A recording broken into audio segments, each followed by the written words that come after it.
நேற்று சாண்ட்ரா வந்து பார்த்தீங்கன்னா பிக் பாஸில் நடந்துக்கிட்ட விதம் அப்படின்னு பார்த்தோன்னா எனக்கு வந்து அது ரொம்ப ஒரு சைல்டிஷாக தான் தெரிஞ்சுது. என்ன சொல்கிறது, ஒரு மெச்சூரிட்டி இல்லாத பர்சன்ஸ் பண்ணுற வேலை மாதிரி தான் இருந்தது. இது வந்து பார்த்தீங்கன்னா இட்ஸ் அ கேம் ஷோன்றது அவங்களுக்கு 100% தெரியும். ஓகேங்களா? ஸோ ஒருத்தர் போயிட்டு ஒருத்தர் வருவாங்க, அது கேம்ன்றது தெரியும். எனக்கு என்னென்னா, நீங்கள் இதெல்லாம் பண்ணுறீங்க அப்படின்னா நீங்கள் கேம் உள்ளே வரும்போதே நாங்கள் கப்புலாக தான் விளையாட போகிறோம் அப்படின்னு சொல்லிட்டு வந்தால் இதை பற்றி யாருமே கேட்க போகிறதில்ல, ஒன்றும் நடக்க போகிறதில்ல. நாங்கள் வந்து இண்டிவிஜுவலாக தான் விளையாடணும். ஏன் அந்த வீடியோவே பார்த்தீங்கன்னா பிரஜினுக்கு ஒரு வீடியோ, சாண்ட்ராக்கு ஒரு வீடியோன்னு தான் போட்டாங்க. 2 பேரும் சேர்ந்துலாம் போடல இல்லைங்களா? நான் வந்து அதுக்கு வந்து அழவே கூடாதுன்னெலாம் சொல்லலை. இப்போ ஒரு பிக் பாஸ் ஷோ நடத்துது அப்படின்னா அந்த டோர் வந்து ஓப்பன் ஆகிருக்கு.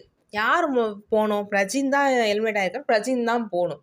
இவங்க வந்து ஓடி வெளில போயிட்டாங்க. எனக்கு என்னன்னா, அந்த இடத்துல பிக் பாஸ் என்ன பண்ணியிருக்கணும் அப்படின்னா, சாண்ட்ரா இதுதான் உங்கள் முடிவா அப்படின்னு கேட்டுட்டு கதவை மூடிட்டுருக்கணும். பிரஜின் சாண்ட்ரா 2 பேருமே வெளில போங்கன்னு கதவை மூடிட்டுருக்கணும். அது என்ன உங்களுக்கு அவ்வளோ திமிரு? ஒரு பிக் பாஸ் இந்த சீசனில் ரொம்ப மோசம். பிக் பாஸ் யாருமே மதிக்க மாட்டுறாங்க. இப்போ சாண்ட்ரா வந்து பிக் பாஸ் இது வந்து ஷோ ரூல்ஸ்லாம் இருக்குன்னு தெரிஞ்சிருந்தா அப்படி வெளில போயிருப்பாங்களா? ஏன்னா உங்கள் இஷ்டத்துக்கு போயிட்டு வரத்துக்காக வந்து பிக் பாஸ் மாதிரி இது பண்ணிகிட்ருக்காரு. அப்போ பிக் பாஸ் மட்டும் அப்படியே அவங்க 2 பேரையும் சேர்த்து வச்சு கடுவை மூடி இருந்தான்னா சந்தோஷப்படுற முதல் ஆள் நானாக தான் இருந்திருப்பேன். அப்படி நீங்கள் உங்கள் ஹஸ்பண்ட் இல்லாமல் நீங்கள் விளையாட மாட்டீங்க அப்படின்னா நீங்கள் பிக் பாஸ் கிட்ட சொல்லிட்டு இல்லை பிக் பாஸ் நானும் வந்துடுன்னு சொன்னால் அவரே தாராளமாக வந்து அந்த கேட்டை வந்து ஓப்பன் பண்ணிவிடுவார். அது ஓப்பனில் இருக்கும்போது அவங்க ஓடுறதும் பாப்பா இது ரொம்ப ஓவராக இருந்துச்சு பார்க்கறதுக்கு சாண்ட்ரா பண்ணதெல்லாம். அந்த இடத்துல வந்து சாண்ட்ரா வந்து பிக் பாஸை மதிச்சிருந்தாங்க அப்படின்னா அப்படி டக்குன்னு வந்து அந்த வெளில வந்து போயிருக்க மாட்டாங்க. அதான் சொன்னேன், அவங்க இஷ்டத்துக்கு போயிட்டு வரத்துக்கு அது என்ன. ரம்யா கூட அப்படிதான் விஜய் சேதுபதி கிட்ட வந்து இல்லை நான் வந்து கிளம்புறேன்னு சொல்லிட்டு அப்புறம் வந்து பிக் பாஸ் நான் கிளம்பல. என்ன அவங்க இஷ்டத்துக்கு விளையாடினுங்கிறீங்க. பிக் பாஸ் வந்து எனக்கு என்னென்னா அங்கே ஒரு ரூல் வந்து வைக்கணும். இது வந்து பிக் பாஸ் வைக்க முடியாது, விஜய் சேதுபதி வந்து வைக்கணும்.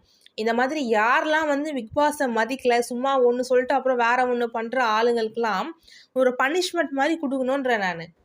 சும்மா பிக் பாஸையும் நீ மதிக்கிறதில்லை. விஜய் சேதுபதி வந்து எனக்கு சொன்னாங்க, இந்த மாதிரி ரம்யா கிட்ட சொன்னாங்க இல்லையா, தலைகிட்ட சொன்னாங்க இல்லைங்களா, இந்த மாதிரி அவங்கெல்லாம் பிக் பாஸ் பேச்சே மதிக்கிறதில்லை, நம்ம பேச்சை எங்கேருந்து மதிக்கிறதுனா மதிக்க வைங்க, அதுதானே உங்கள் வேலை. நீங்கள் பனிஷ்மெண்ட் கொடுங்க, ஏதாவது பண்ணுங்க. அது அவங்க தான் மதிக்கலன்னு தெரிஞ்சிடல. அவங்க விஜய் சேதுபதி எனக்கு தெரிஞ்சு ஏதாச்சும் ஒன்று பண்ணணும். நீங்கள் பிக் பாஸ் அன்றைக்கி கூட வியானா அண்ட் விக்கல் சீக்கிரம் வியானா மயக்க மாட்டுங்க அப்படின்ட்டு பிக் பாஸ் சொல்கிறாரு. அதை விட்டுட்டு நீ விக்கல் சீக்கிரமாக போய் ஹக் பண்ணிகிட்ருக்க. என்ன இதெல்லாம் சச்ச ரியலி எனக்கு சுத்தமாக என்ன சொல்கிறது, ஒரு பாஸே மதிக்காதவங்க என்னதான் எனக்கு ஒன்றுமே புரியல. எனக்கு விஜய் சேதுபதி தான் வந்து சொல்லணும். அவர் சொல்கிறாரு பிக் பாஸே மதிக்க மாட்டீங்க 60 நாள் ஆச்சு மதிக்கலையா, அவங்களுக்கு இந்த மாதிரி நடக்கும் ஒரு ரூலை போட்டோம் அப்படின்னா கண்டிப்பாக மதிப்பாங்க. ஏன்னா இப்போ இதுக்கு நெக்ஸ்ட் சீசன் பிக் பாஸ்க்கு யாராவது வராங்கன்னு வச்சுக்கோங்களேன், இது அவங்க என்ன நினைப்பாங்க, அவள் பிக் பாஸை மதிக்கலாம் கூட ஒன்றும் கிடையாது, நம்ம பட்டன் கத்துனா சண்டை போட்டாலே போதும் அப்படின்னு தான் வந்து அவங்க மைண்ட் செட் வரும். ஃபஸ்ட்டு நீ பிக் பாஸை இதுக்கு எனக்கு தெரிஞ்சு இதுக்கு முன் சீசன் வரைக்கும் எல்லாரும் சண்டை போடுவாங்க. பிக் பாஸ் ஒருத்தர் அவர் வாய்ஸ் வந்துச்சு அப்படின்னா எல்லாரும் சைலண்ட் ஆகிடுவாங்க. ஆனால் இங்கே மட்டும்தான் அப்படி கிடையாது. எனக்கு தெரிஞ்சு இதில் ஃபுல் அண்ட் ஃபுல்லி எனக்கு விஜேஎஸ் மேலே தான் தப்புன்னு தோணுது.